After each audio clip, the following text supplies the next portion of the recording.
Welcome to Soundscape Crusaders, a music discovery podcast where we pair music with media.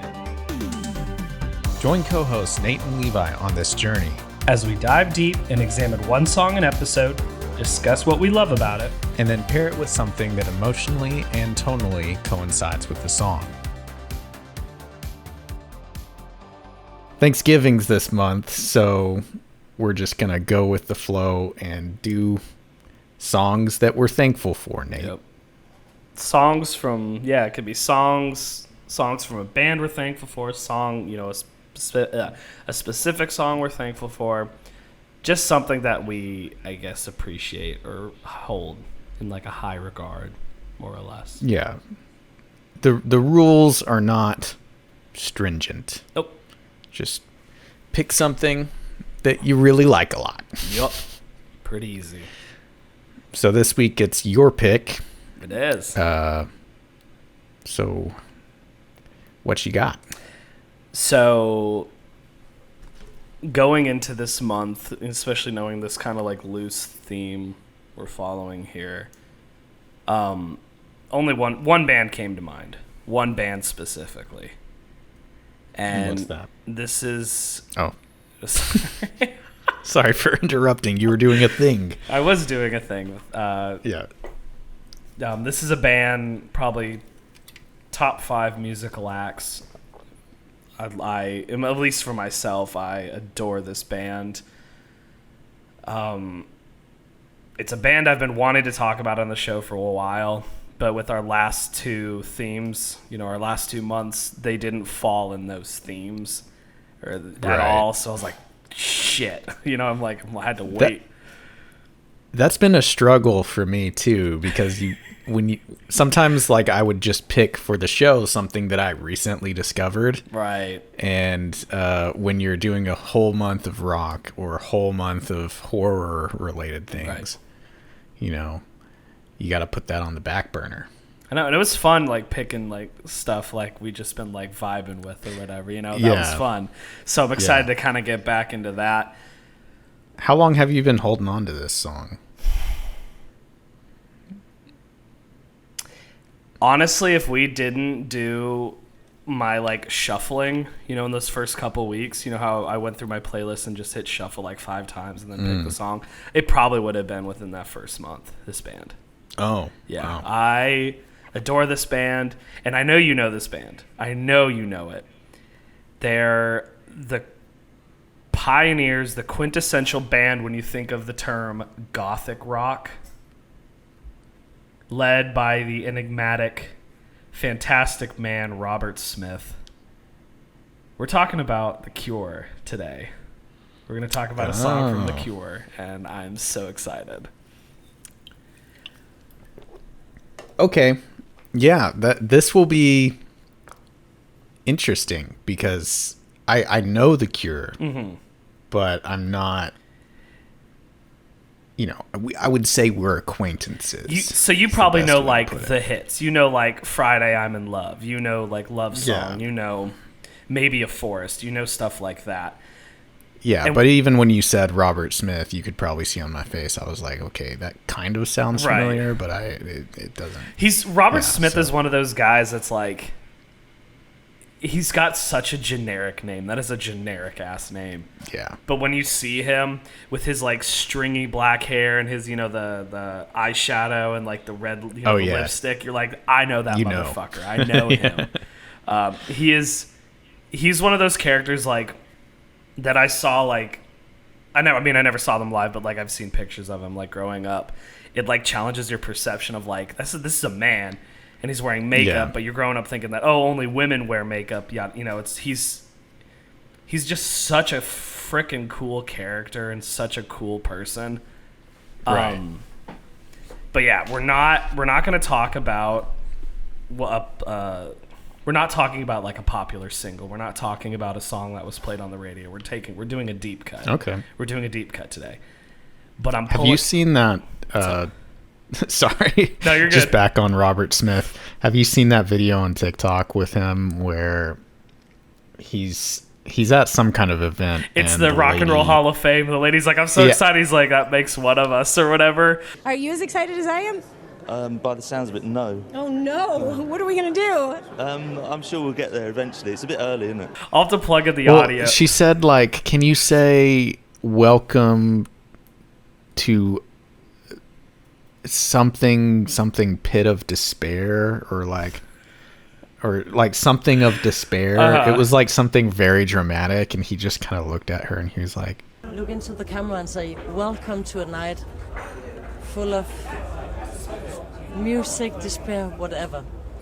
Welcome to a night full of music and despair? No, I don't know. What kind of fucking tagline is that? What? Robert Smith is like he's like the coolest dude. He was asked in an interview, so he's been with his partner, his wife. He's been with her since forever. He's known her since he was 14. So they've known each other forever. And like he was asked in an interview, why haven't you had kids? And this dude hit him with, well, the kid couldn't consent to living, so we don't want to bring it in to the world.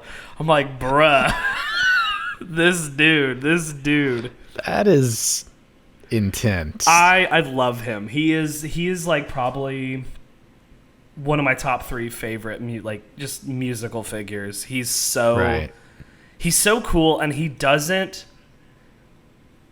give a fuck. There's a really interesting concert. I can't remember where it was at, but The Cure were asked to get off stage for Robert Palmer, who was playing next. And in retaliation, Robert Smith did a version of the song "A Forest," which is a fantastic track. And they did like a long jam session. This is the final song because we're not allowed to carry on with it anymore. Because everybody wants to see Robert Palmer, I think. It's called "A Forest."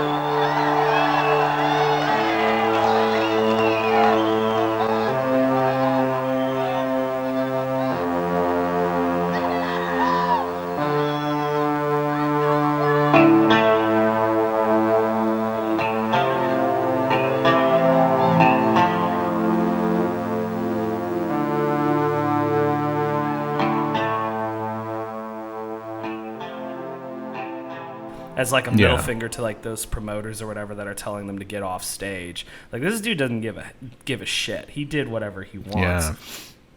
But so, I mean, most people know who The Cure are. They're super popular. They're pioneers in gothic rock. They came up like, was it 80s, late 80s? It was 80s. 80s in general. Yeah, I'd say early. They really kind of hit their stride like mid 80s, with records like Pornography and then Kiss Me, their double LP. But we're not going to talk about those records. The song I'm picking is from their 1989 masterpiece, not a classic. It's a masterpiece, Disintegration. And what I think is so interesting about this record is Robert Smith was going through like a crisis, like a mental crisis, because I don't know if I'm like phrasing this right, but he was thinking that like he hadn't made anything like not palpable, but like something that like wasn't as great as it could be. And he was about to turn 30 and he was freaking out that he didn't make something, like a masterpiece or anything like that, which there's an argument that like, Kiss Me and then Pornography and then even Head on the Door, they're all great. And those came out, prior to Disintegration. But it's just, I feel like that's the mark of a good artist, is that like they don't feel like they push themselves. They're always pushing themselves. Yeah. Because if you feel like you've already achieved greatness, you're probably going to peak pretty quickly. Right. And you can see that in certain artists that I won't mention. But if you're constantly, it sounds bad, but if you're constantly disappointed in yourself, you're going to keep trying to get better. Well, I mean, this is my, like one of my favorite records. I think Disintegration is the best record that came out in the 80s. Wow. I think it's front to back. It's just It's beautiful. It's harrowing. It's haunting, harrowing. There's just so much nuance to it that you can. Every time I listen to it, I feel like I'm drawn to something else, whether it's the synths or like these or chimes. Like in the opening track, I think it's called. I should know this Plain Song. There's like these beautiful chimes that kind of like roll in to start the song, and like sometimes I get drawn to that. Sometimes I get drawn to like, you know, the little synth beat and love song. Phenomenal record. I can't brag about it enough. You know, if you say there's synths in something, I'm going to go immediately listen to it. Fair enough. You love your synth rock, bro. Yeah. It's not. What's up? Real quick, before we get into the song, I just want to say one little fun fact because it's really the only thing I know about The Cure. Go for it. And you probably already know this because I think we've talked about it, but it's a fun fact that I learned.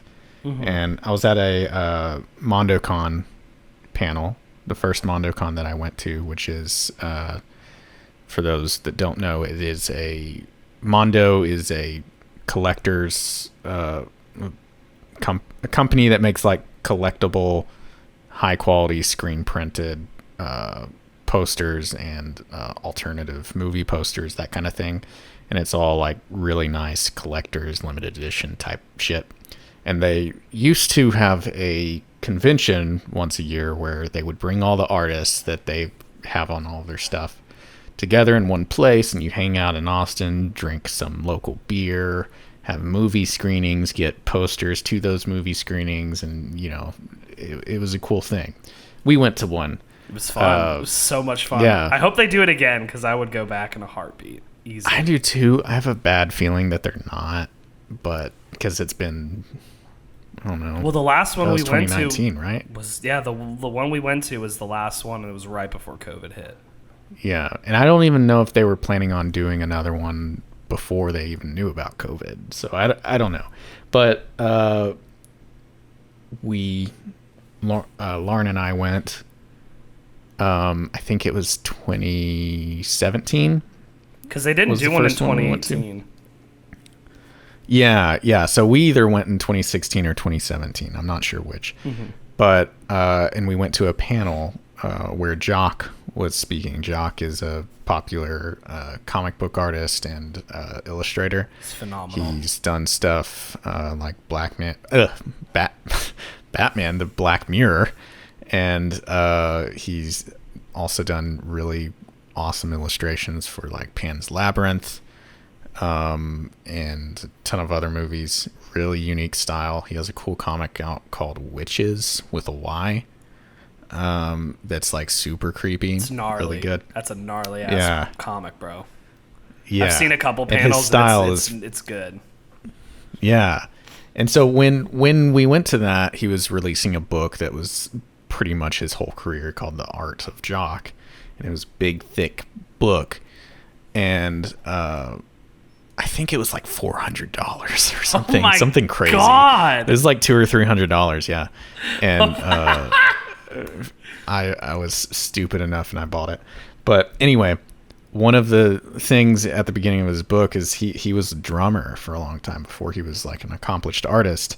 And he auditioned for The Cure and I think was like almost they're like a replacement drummer for them, like I think in the early 90s or something. But that's just a really fun little connection to The Cure if you're an art fan. I mean, that's very much within, that sounds like The Cure. Like, aside from, like, Robert Smith and I guess Simon Gallup, there's not really, like, many consistent members.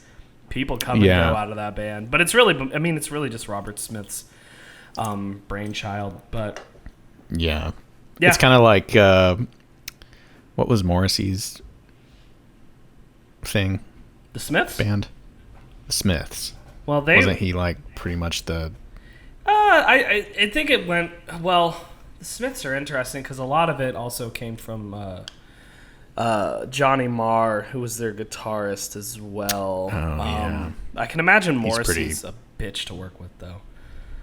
Yeah, that's the vibe I get too. Let's get back to your song. No, it's good, dude. I mean, there's not really much more I can say. The song we're going to be listening to is the 10th track off the record, and it's the title track. It's titled Disintegration. Okay. I sent the link into the Discord. I'm curious what you think. I think it's now the longest song we've done. I think it's longer than Sludge Factory. Oh, wow. Yeah. It's 8-minute song. That's the crazy... So the crazy thing about this record is it's long. The Same Deep Water as You, that's another track, is 9 minutes. Pictures of You is 7.5. I want to say Homesick is also 7. Like, they're long. And there's some short songs too, but I mean, it's a You seem to be team long song. Yes. Right? Yes. Yeah. Drag that shit out. Yeah. You and Preston both, hey Preston, are big fans of the long song. I like a long song when it feels earned. Not just like, I don't know. I feel like if there's a purpose to it, yeah, I'm all for it. I think this one there is a purpose to it, so I'm curious. I'm curious to see what you think about this song. It's very dark. It's very brooding in a way.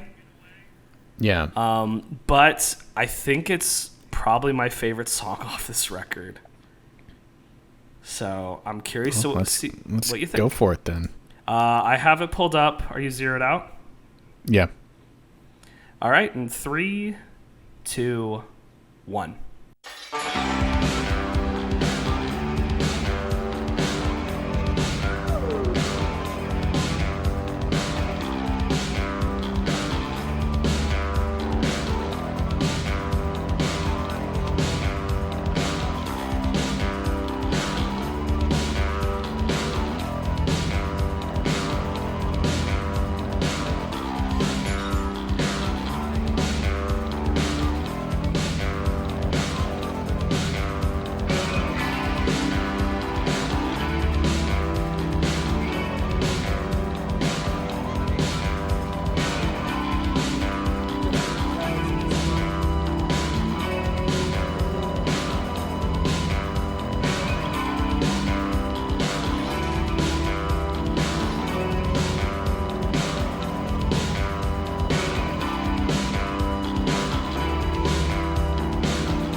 I liked that. I liked that a lot. Yeah. What do you think? Yeah. What's going through your head? What's going through your head? I really feel that song has a story of like yearning for something. Mm-hmm. and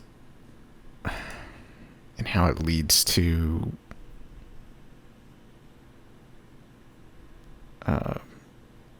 devastation, and then the music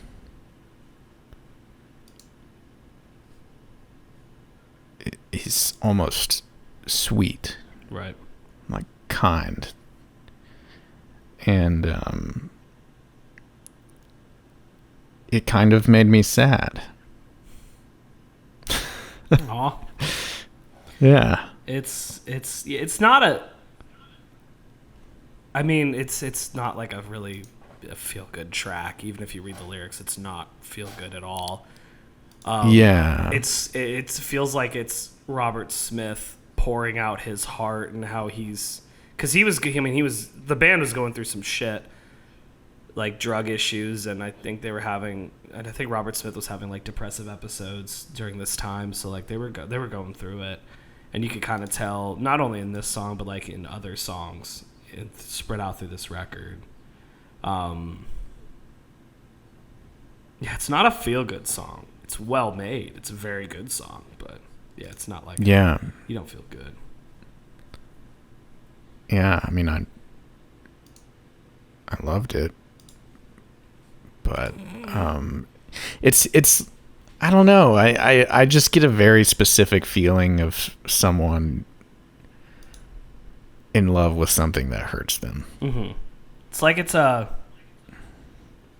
I mean, you can kind of like see it as like maybe you're in love with this person when you know that it's not going to work and this person is not good for you, but you still yearn for them, you still pine after them, even though you know how the end is going to be. You know it's going to fail. You know it's going to hurt you, but you're still crying out for that. Because like in the second chorus, which is kind of near the end of the song, he's like bellowing out these lines. He's like really, not straining his vocal cords, but he's really pushing his voice. Specifically the lines. It's the first two lines of the chorus. But I never said I would stay to the end. I knew I would leave you with babies and everything. And then, I mean, it keeps going through that chorus, and he's still like bellowing out these lines. And then, it ends with how the end always is, as the instrumental just keeps rolling and rolling and rolling. Like the bass and the drums almost never change their rhythm.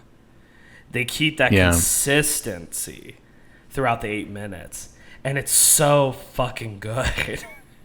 It's so good. Man, it really is. It's a really good song. It's honestly, if you like this song, the whole record front to back is perfect. It earned the 8 minute. It didn't feel. It doesn't. It's been a while since I've listened to this song. Does not feel like it. Right. It doesn't feel like it. I looked because I was just reading the lyrics along with it. So I have the lyrics pulled up on a different tab. I looked at. I thought we were like 2 minutes into it. I pulled up the song. We were like 5 minutes in. I was like, oh shit! I forget how much this thing like rolls through. And Robert Smith, he's got such a great voice. Yeah. It's such I love that record. Record front to back is just, it's absolutely perfect. And this, like, if you had to leave me on a desert island and I could only have 5 albums, this is one of them. Automatically makes the list. Easily. It's not like this one, no hesitation. This record's amazing. So, I love it. I mean, it's great. Good song. Thank Nate. you. I've been dying to talk about a song off this fucking record for months. For a long time. Yeah. At least once like September rolled through, I was like, God dang it, I gotta wait. Because that September was kind of a just random thing we came up with last minute, you know? That was a last minute thing. And then we came up with the October month kind of about halfway through September, or like maybe like a week into it. But I'm glad we got to finally talk about this dang band and this dang song. I think I have a pick already. I don't think we've picked it. If we do, I have a backup, but yeah. Wow. I don't even have like much to say about the song other than like it kind of blew me away. It just shocked me in how short it felt, because I am not a long song guy. Okay. I have songs that are long that I like, and I'll like add it to my playlist. But every time I'm like listening, it's like there's like a 17-minute song or something, and it's great when you're in the mood. But like if I'm not in the mood, I'm like, nah. But this song felt like it didn't feel like a long song, if that makes sense. Right. No, it doesn't. It doesn't drag. I don't like a long song when you feel the length. You know. Yeah. Yeah. Like sometimes it's good if you're like just doing something and zoning out or whatever, but it's got to be very complex to keep my interest. I'm like a 4-minute song guy. I think that's perfect. There's a song, and this is kind of a sidebar, but there's a song I really, really love, and I'm curious. Yeah. It's called, the song is called "Impossible Soul" by Sufjan Stevens. It's a 25-minute song, and it feels like it's five-minute songs combined into one. It's like a story. Oh, see, yeah. And it's really, I'm curious if you would like it, but it's like really fucking well done. I like Sufjan. I don't. I've probably heard that song. I've probably listened to it because I'll go through phases where I listen. Oh. Yeah, it's so good. He is the quintessential American songwriter of the 2000s and on. He has a really nice Christmas album too. He does. My favorite Christmas song of all time is written by him. It's an original by him called "Christmas Unicorn." Yeah. And it's so fucking good because it eventually it evolves into this like beautiful harmony of the chorus of "Love Will Tear Us Apart" by Joy Division, and it's so beautiful. I love him. We'll have to talk about him sometime on the show because he's amazing. Yeah, his most popular song was probably "Chicago," right? So good. Chicago's great, and like that one I think broke into like everyone knows Chicago. Yeah, that and. Yeah, because that was during the whole, he was going to make an album for the 50 states. He never did. But he has a really good song off Carrie and Lowell, which was his record that came out, I think, 2015 or 2016, called "John, My Beloved." And it's an allegory of the story of John and Jesus, but he relates it to him and his dying lover. And it's really interesting. Wow, he's fantastic too. I love him. Yeah. So if you're looking for, like, if you're kind of tired of Christmas music or you don't like Christmas music, but you kind of want to feel like Christmas is coming, especially since December is almost here, hit up Sufjan Stevens' Christmas album. He has two of them. I don't know the name. Songs. He has two? He has songs for Christmas, and then I think Silver and Gold is the other one. They're fantastic. So there you go. Yeah, and they feel Christmassy without being like your typical Christmas music. So it's a good change of pace. Also, but I have a pick as well. So I'm ready. Oh. Yeah. Sweet. Okay. Should we just get right into it? I don't know if there's much else to say about how much we like the song. I love the song. I'm not going to deny that. I mean, the lyrics feel like it's like this narrator's falling apart, and he's, like you said, pining or yearning for something that they know will hurt them, or they know how the end will be. Like, the outcome is always going to be the same, and this outcome's going to hurt the narrator, but they still want that. Yeah. Like, when you hear the line, "I miss the kiss of treachery," like, a kiss is supposed to be arguably a good thing. When you put treachery in there, that's not a good thing. You know, that really, like, changes the concept of it. But he's missing it, so you're missing something that's bad for you. So obviously, like, this narrator's just, they're struggling. They're struggling internally. And it harkens to how The Cure was back then. Like, Robert Smith was struggling. And he's really pouring his heart and soul out, not only in this song, but in this whole record. And there's a really, really funny line. I'm going to find it real quick. That he said, when this record came out, because this record was a hit, huge hit. Right. So following the completion of Disintegration, Smith noted that The Cure had, despite my best efforts, actually became everything that I didn't want us to become, a stadium rock band.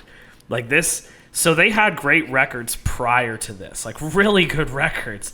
And boom, this one just shot them up even further into stardom. And they're just... Imagine being mad about your success. Right. Like, that's just who he is as a person. Right. He's just... Because to me, for me, it feels like he's not in it for the fame. He's in it because he's passionate about this band. He's passionate about getting his thoughts out into music. He's in it for the art. He is. And he's an artist. Applaud that. And he's amazing. Yeah.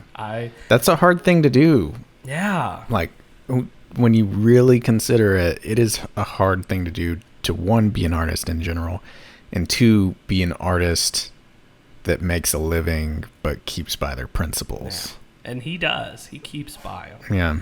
And I will respect the hell out of him for that. Yeah. But yeah, I have my pick, and it sounds like you do too. So do I. I actually switched it, but yeah. You want to go still first? Good. Yeah, I'll go first. Alrighty, let's do it. Listening to this song, you have the gothic rock, right? Mm-hmm. And then you have, the literal first part of the first verse is, "Oh, I miss the kiss of treachery, the same shameless kiss." Oh, Jesus, the shameless kiss of vanity, the soft and the black and the velvety, uptight against the side of me. That feels like someone. I mean, yeah, they're talking about someone that they miss. The sexual tension between the two. This, I'm assuming is a woman, is a seductress, maybe, or a femme fatale. So that got my mind going one direction. And then, as we go, the narrator just seems like someone who's falling apart and willing to do pretty much anything to feel again, right? Because you have in the bridge, "Through the eye of the needle, it's easier for me to get closer to heaven than to ever feel whole again." So that's referencing a biblical passage where Jesus says, it's easier to go through an eye of a needle, or for a camel to go through an eye of a needle, than for a rich person to go to heaven, I think is what it is. So he's like saying, right, if you're rich, it's... You hear that, Elon? I'll leave the theologians to... Yeah. You hear that, Elon? You're not getting to heaven, bitch. I'm sure someone has a counter argument where they're like, well, actually, it's not saying that. But that's how I interpret it, right? So I found this passage interesting, especially coming from The Cure, because that just shows how many layers there are to this song, because he's referencing, literature and religion and just all of these things. And okay, so I'm just going to jump right into my pick because I think it might make you laugh. Preston, if you're listening, this is a movie you hate. This is a movie that I grew up watching a lot. I'm pretty sure you've seen it. I don't think you like it either. But this movie is a movie that... let me pull up some details real quick. This movie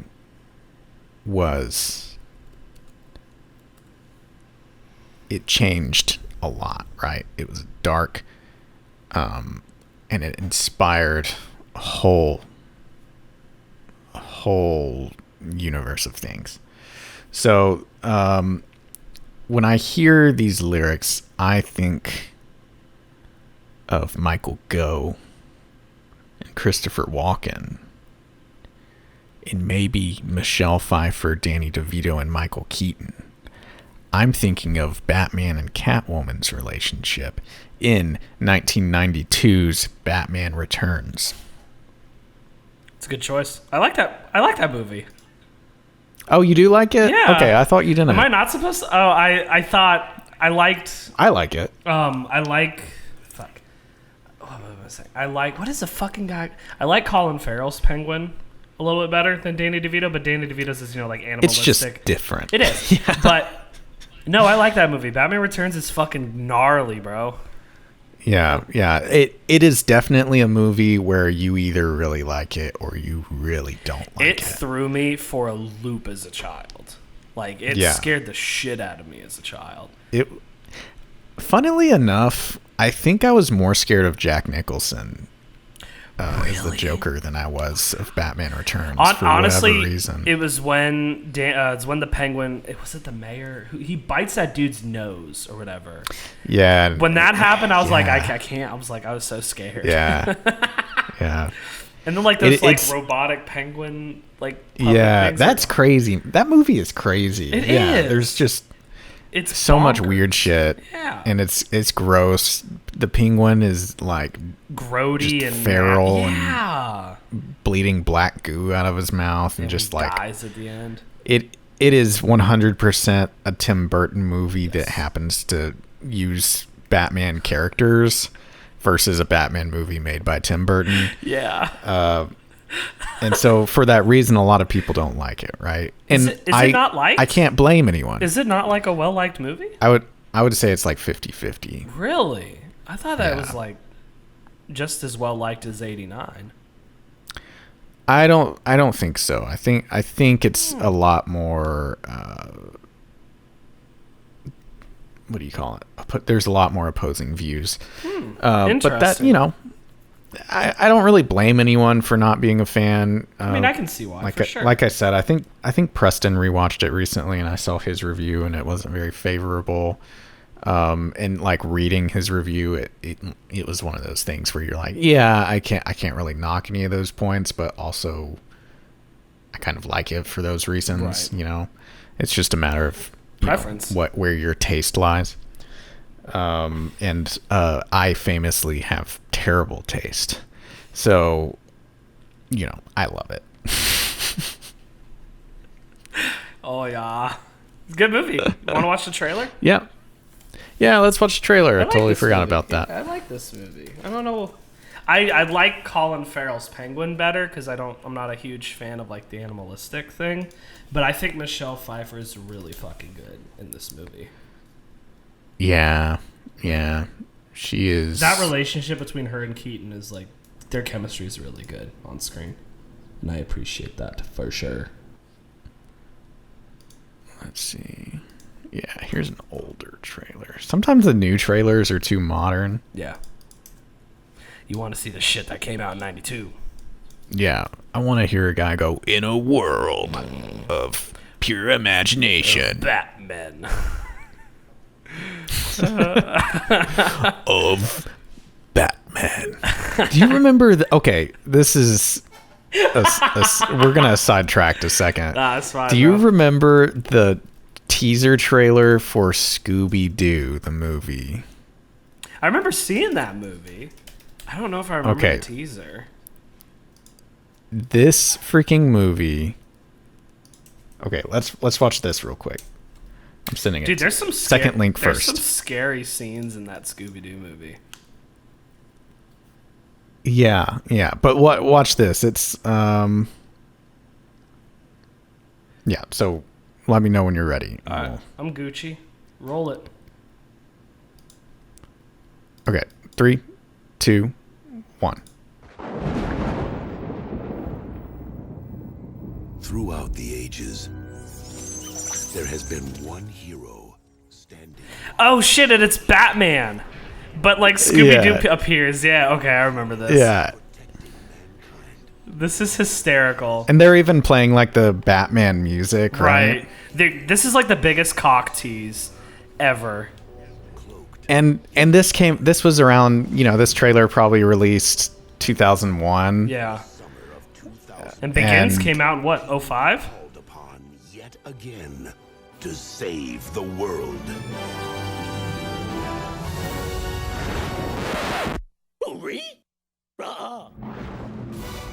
Like as a kid, I loved Scooby-Doo, right? But then I saw this trailer, and I got super excited when I first saw it because I was like, oh, Batman's back. And you know, I was only like 7 at the time, so I was like, it's been forever since the last Batman movie, which was Batman and Robin, which was like 98 or something, and that's like an eternity for me.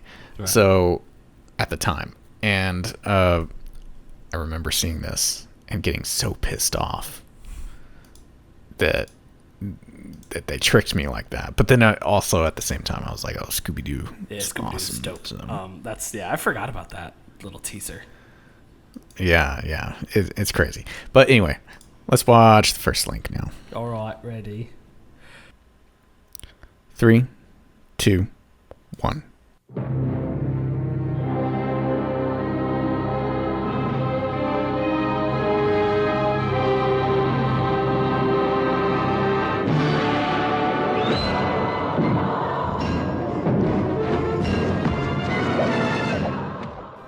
Isn't like his story is like he was like abandoned as a baby because he was just hideous? Yeah, the movie opens with a what is it? Prologue? Prelogue? Prologue. Prologue.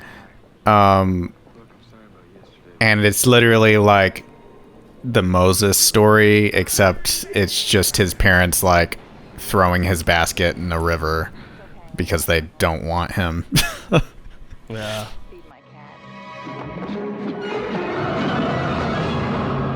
Meow. We need to talk. You see, you and I have something in common. Batman. Dude, they don't even give the fucking title. That's badass. Yeah. That's bad. They don't have to. Nope, they don't. It's Batman. That's all you need to know. Speaking of Christmas things. Yeah, it's a Christmas movie. This is a Christmas movie. Yeah. And you know what? Since we're like nearing Thanksgiving, this is like a good like ease into the Christmas season from Thanksgiving, you know, like maybe you watch it on Thanksgiving Day to go to the Christmas season. But yeah, the reason I picked this was, again, A Kiss of Treachery, Catwoman, Soft and Black and Velvety, Catwoman. The mouth, the eyes, and the heart all bleed. Penguin. The aching kiss before I feed the stench of a love for younger meat. Penguin. It just keeps going, right? And then you have Through the Eye of the Needle. It's easier for me to get to heaven than to ever feel whole again. Batman. He's rich. And he is a broken man, which would lead you to dressing up as a bat, right? So we could probably find more. Sometimes. Sorry, it was just you said sometimes when you're a broken man you dress up as a bat. I'm like, oh, I guess sometimes. Yeah. Yeah. So. Yeah, what do you think about this movie? It's been a while since I've seen it. Probably start of college, a little bit before college. So it's been a while. Okay. Probably. Did you grow up with it, or yes? Like, I grew up with the '89 and then this one as well. I've seen '89 way more. Yeah. I remember liking it. I think the Penguin is just disgusting. I think he's just repulsive. But I think that's what they were going for. Totally. I find the little tug of war between Batman and Catwoman more enticing of a story. I remember enjoying it. Yeah. I do think 89's probably better. I would agree with that. But I think it's a good sequel. I think out of all the Batman sequels in like that universe, it's easily the best one. It's not even close. Yeah. I do have a sweet spot for Batman Forever, which is the Val Kilmer one with Tommy Lee Jones and Jim Carrey. Yeah. There's some redeemable qualities in that one. I think. Batman and Robin is a no-go for me, though. We've had this conversation. We have. Listen to episode 1, I'm pretty sure. It probably was. I probably started shitting on that one like super early into the show. Yeah, well, I was defending it too, because again, I have terrible taste. But back to Batman Returns, I think even if you don't like the story, there's enough going with it visually that you know it's worth at least one watch, so you can form an opinion. If there's one thing I think that is so interesting about Tim Burton is his production value. Yeah, his just style is just so cool. I think at least that's worth a look at. I think he just does a good job in his costume designs and his set designs and the way he uses lighting, and he loves his like stark shadows, and I think it's just so well done. The German expressionism. He loves it. Influence. He loves it, and I think he does a really good job with it, and I think this movie falls under those qualities. So I like it. Yeah, I like it. I think 89 is better. But I agree with what you said. I think it's worth a check, for sure. I think it's interesting because I feel like a lot of people would say, you know, Tim Burton kind of fell off at some point. You know, probably in the early 2000s is when people stopped paying as much attention to his movies. You know, he's not as much of a draw anymore. And I do think a big part of that is as his production... and the production design of all the sets and stuff led more and more into CGI and less of a reliance on like backlots and like that kind of stuff. Also fell off at the same time. Like pretty much I feel like if you compare, it's like, okay, like the last few I haven't really been into, and like it was all felt very much green screen lot versus like small. I like the look of the backlots that they have like on Returns and as well as 89. Like the city feels small, but it's also like it just creates that claustrophobia of the city that I really like. And the same can be said, for example, Batman Begins is the only movie really where they used a studio lot to create the what was it? Was it called the Downs? It's been a minute. The lower income area of Gotham. Was that called the Downs? Yeah. I can't remember. That was all built in like a warehouse or something, and that like it has that same claustrophobic like feeling, and you don't get movies with that anymore because it's expensive. It's expensive to build backlots and fake cities and stuff like that. But Batman Returns has a lot of that. Yeah. Some people don't like it. I do. I think it's fine. I think it works. I do agree though. I think like a lot of his charm has worn off. I think like really the last decent movie of his that I liked was came out in 2005. Not the Charlie and the Chocolate Factory one. Corpse Bride. I think that was the last like one of his. When did Charlie and the Chocolate Factory come out? 2005 as well. He dropped those at the same time. And I thought Corpse Bride. I liked Corpse Bride, but that was like the last one I liked. I liked Corpse Bride, and I thought Charlie and the Chocolate Factory was fine enough. It's not. It doesn't touch the original, but it as its own thing in the age that I was at the time. Like it just kind of worked for me. But Corpse Bride is definitely much better. Corpse Bride. And then after that, like I don't. What's after that? Maybe Sweeney Todd. Maybe Sweeney Todd was okay. I don't remember that. Yeah, one. Sweeney Todd. But like this is the guy that did Big Fish and like Sleepy Hollow and Mars Attacks and Ed Wood and Edward Scissorhands and Beetlejuice. Like Beetlejuice is like one of the coolest concepts for a movie ever. Yeah, really fun movie. It's amazing. That's a great also Michael Keaton. Beetlejuice Keaton. is Batman. Beetlejuice. Beetlejuice. Beetlejuice. It's showtime. But I like your pick. And I think it definitely works, especially in terms of the lyrics. I think it really, and the whole gothic feel. Yeah, I think it's good. Yeah. I like it. Thanks, man. I'm glad you're a fan. I do like that movie. I like it. I'm a fan. Okay, so what's your pick? What are you feeling? Oh, Jesus. Let's see. I'm also doing a movie. Your choice really matched like the tone, especially like the tone of the instrumentals, and you really pulled a lot of specific lyrics and how they wove really well into Batman Returns.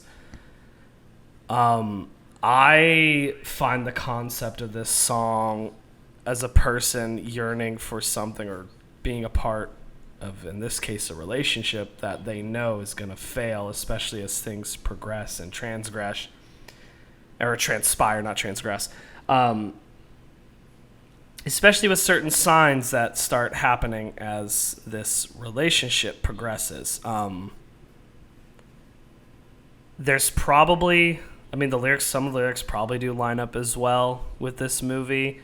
But I think overall, with the concept of the song and how we like worded it as like, someone yearning for something that's not necessarily good for them. I think this movie kind of lines up very much with that. I don't know if you've seen this movie. I'll be curious if you have. It came out in 2009. Okay. It's an American comedy drama directed by Mark Webb. It stars Joseph Gordon-Levitt and Zooey Deschanel. I know what you're picking, but I don't think I've seen it. No. Yeah.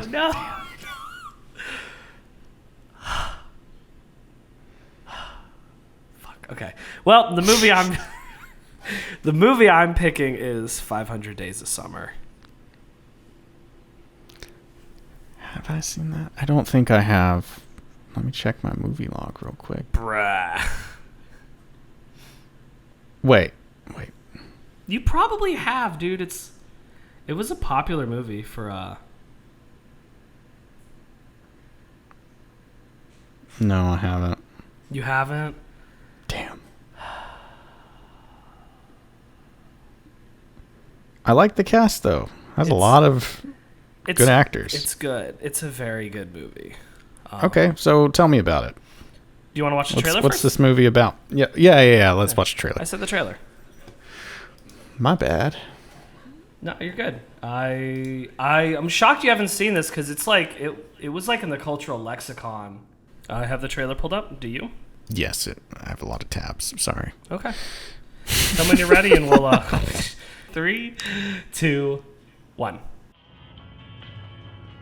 I love the Smiths. Sorry? I said I love the Smiths. You've good taste in music. You like the Smiths? Yeah. To die by your side is such a heavenly way to die. I love them.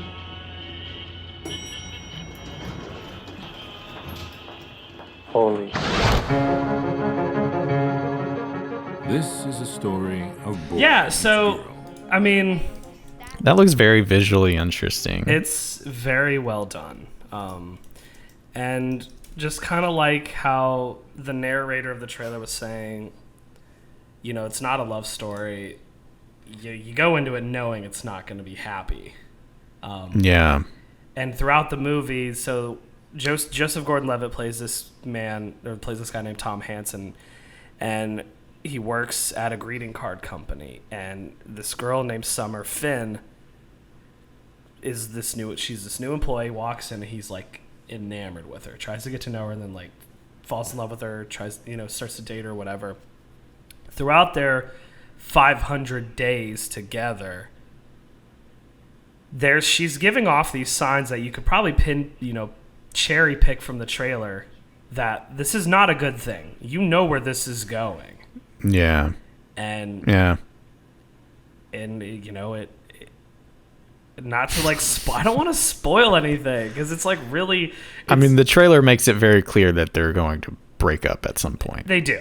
And that's like the point. It's one of those movies where it's the adventure and it's the journey and it's what you learn from the journey. It doesn't matter what the end is. Right. And Tom comes away with these life lessons, and how I would tie it to Disintegration is Tom arguably is ignoring these signs, but this relationship he wants to be in with Summer, it's not good. It's not good for him. Right. He knows how the end always, the last line of the song, is how the end always is. Like, when he gets with Summer, he knows how the end's going to be, but he is ignoring it. He sees it right in his face. He sees it right in front of him, but he's ignoring it. Yeah. Yeah, it's like, how the end always is. Yep. And, when he kisses her, it's a kiss of treachery. And he like misses her at one point throughout the movie, and there's a lot of nuances in the movie, just like within the song as well. And I think it just lines up really well because it's not a healthy relationship. It's not a good relationship for him. Yeah. But it's something he wants, and it's something he's still pining for. It's good. It's a good movie. That sounds like a great pick. I mean, the cast is really good. Yeah, it's it has really, Joseph really Gordon-Levitt, Zooey Deschanel, Chloe Grace Moretz. Is it like when she was She's young. Kid? She's like his younger sister, like his like baby sister. Yeah. Matthew Gray Gubler was in. It's in Criminal Minds. That's Criminal Minds. That's right. Yeah. Yeah. And then Clark Gregg is the guy in the Avengers movies that were in S.H.I.E.L.D. Oh, yeah, Agent Coulson? Coulson. Yeah, that's right. That's like the only thing I know him from. Yeah, I feel like I've seen him in One More Thing, but everything I'm looking at, I don't. Yeah, it's just Avengers movies. Yeah, I don't know if he's done anything of note lately, but it's a good movie, and I think you would like it.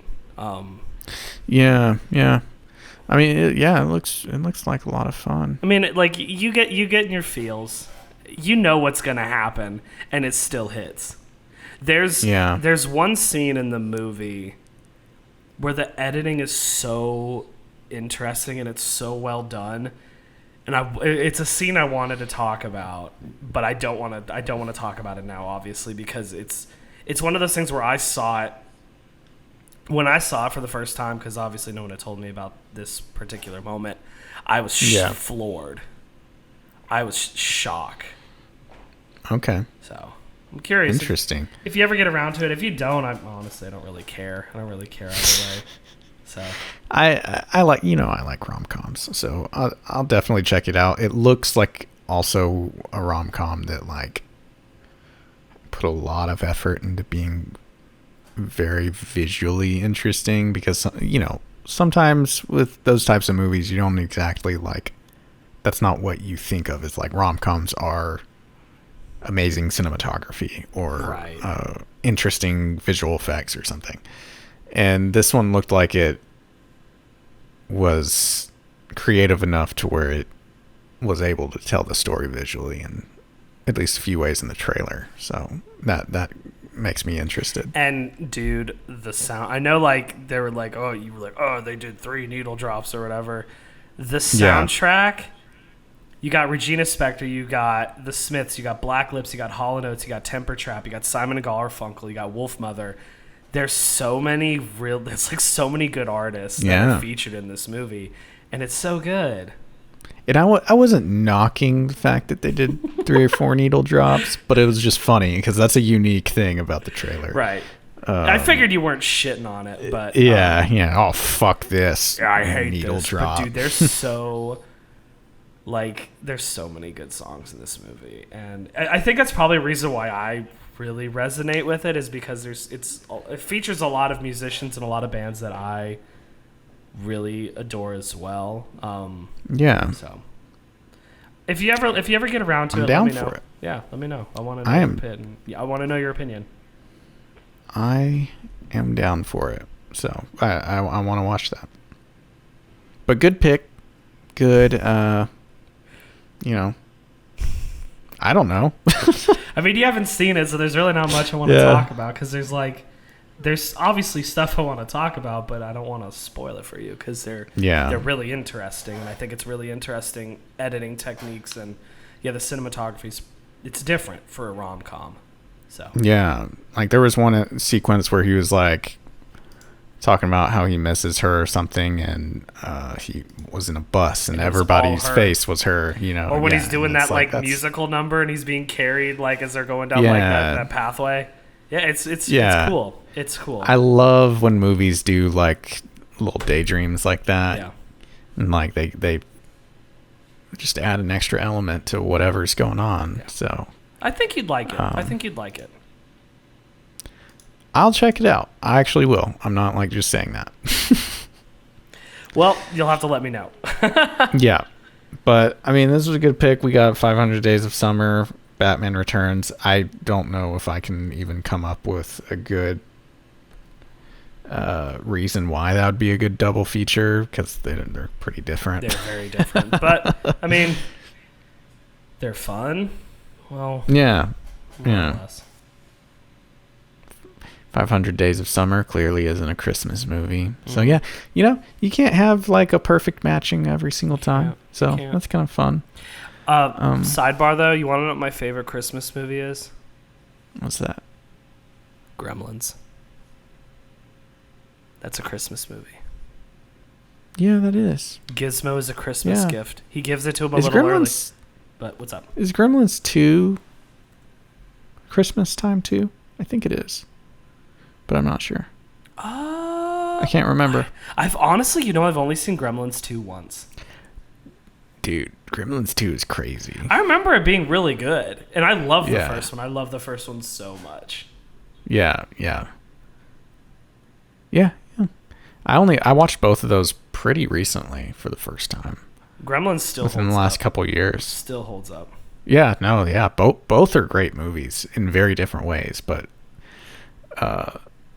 good movies. I'm privy to Jingle All the Way myself for Christmas movies. Watch that every single Christmas day. I do like Christmas Story. I'll watch that one every Christmas day. Christmas Story's good. Did you know they're making a sequel to that? Yeah, I saw the trailer. Oh, they released a trailer? It's like a Hallmark movie, bro. Oh. It don't look that good. It don't look good. I'll probably watch it just like out of like morbid curiosity. Yeah. But that's the problem though with like, I don't know, because I know you can shoot digital movies and have it look good, but like, I mean, I can't speak for A Christmas Story, but there's a lot of modern day movies like Hocus Pocus 2 that you have a really interesting original movie that has character in the frame. It's interesting, and then you have the sequel that's like, it looks like it's a freaking commercial for like Walmart. It's unfortunate. Or in Hocus Pocus 2, it was literally a Walgreens commercial. No. But anyway, not to be negative. Kind of just went down a little rabbit hole there. Sorry. You know what movie I am excited for? In its What's Christmas that? theme? Violent Night with David Harbour. Hell as yeah, Santa Claus. bro. That I'm shit's watching gonna be that. sick. I'm gonna go to the theaters to watch that. Like, I gotta. Dude, let me know how it is. It looks so good. It looks like exactly my kind of movie. Santa beating the shit out of people and saying like Leguizamo and his friends, like and saying one-liners while he's doing it. Like, yeah, I'm in. That's gonna be a good one. Oh yeah. I'm very excited about that.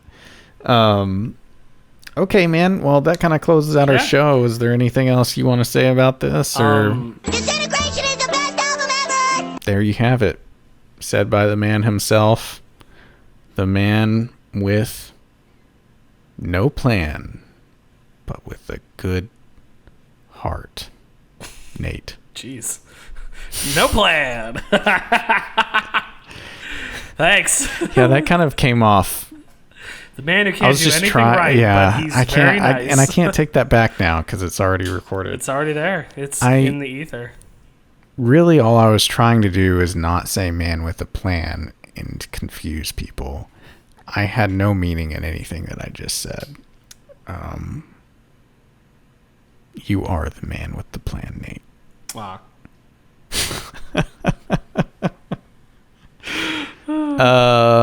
Okay, well, we're clearly out of practice. We are. It's been a hot minute. It's been a minute since we've done this. Yeah, but we're gonna be on and off until next year. Yeah. But this is a good episode, though. This was. Yeah. I think it was a good return to form, is what I'm trying to say. Yeah. So if you want to find more of us, find us at Sound Crusaders on Twitter or at Soundscape Crusaders on Instagram and TikTok. And that's it. We're done. We out. Bye-bye. Now what? I guess we're done. All right. Cool. I'll stop recording. Thanks for listening. Follow us on Twitter at Sound Crusaders, and also follow us on TikTok and Instagram at Soundscape Crusaders. Until next time.